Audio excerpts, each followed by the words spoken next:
Hi guys and welcome back. So today I'm going to be showing you how to make a Kinder cake. Let's begin.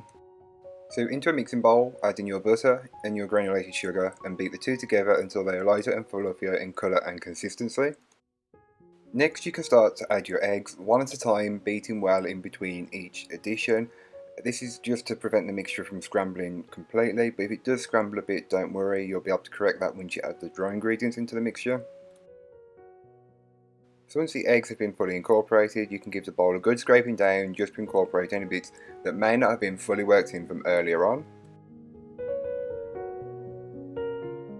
Now you can add in the dry ingredients, passing them through a sieve first just to remove any lumps that may have been built up in the dry mix, as cocoa powder is quite prolific for being lumpy. You'll then want to start to incorporate that on a low to medium speed to start with, working your way up to a medium high, and if you need to add some milk to loosen the consistency, go ahead and do that. So again, you'll want to scrape down the bowl. This is just to incorporate any bits of the dry ingredients that may not have been fully worked in from earlier on. Just incorporate them, and then you can start to divide the cake batter between your two 6-inch cake tins, and then once you've got enough cake batter in there, just level them off with an offset spatula, or you can use the back of a spoon.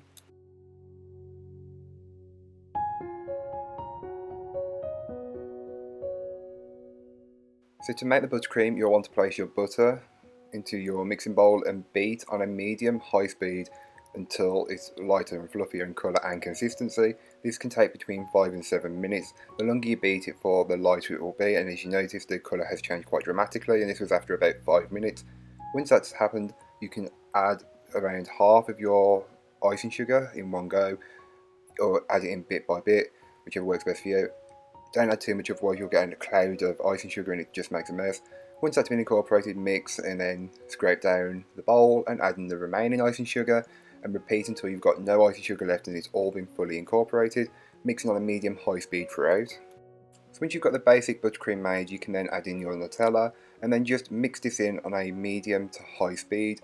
You may also want to add some milk if the mixture is a little stiff, and add it at this point as it won't make much of a difference if you add it now or later on. And once the Nutella is fully incorporated, it'll be like a smooth, light brown and quite a glossy looking buttercream. Again, give the bowl a good scraping down just to incorporate any bits that may not have been fully worked in. So once your cakes are baked, trimmed and cooled, you can then give them a coating of the simple syrup. This is just to help keep them fresh and keep the moisture there.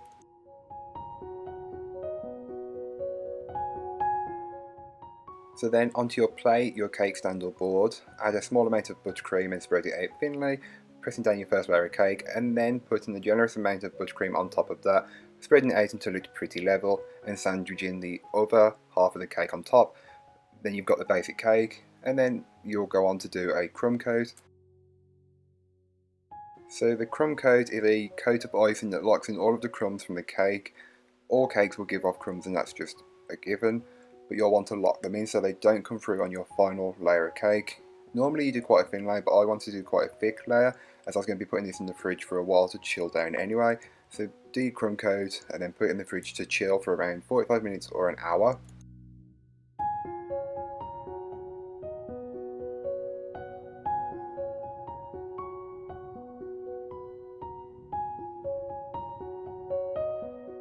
So then once your cake has been chilled, you can then take it out of the fridge and start to apply your final coat of icing. Make it as neat as you like, but I thought as it's a Christmas cake and you're going to be celebrating with people, they don't really care how perfect it looks, so you can always just go with a bit of a rustic look. And this will help if you're in a bit of a rush and you want to get a cake out quickly. I didn't really level the buttercream on top and I quite liked how it looked once I put the bits on top. So once the cake was done, I then start to finish the cake by putting a selection of Kinder products on top. So I used these Happy Hippos, these Kinder bars, and the Kinder Buenos, which are in white and milk chocolate, but feel free to use whatever you like. It's really up to you. If you can get more Kinder products, then use them. And decorate it however you like. You could always do a Nutella drip or a chocolate drip down the side. Again, that's completely up to you and depends on how much time you've got over the holiday season.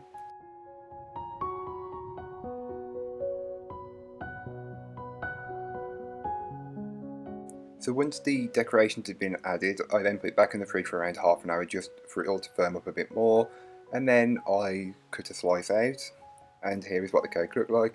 I didn't cut it very well, and I can see that now I've edited the video, which doesn't look great, but here is what the cake looks like once it's been baked, decorated and it's ready.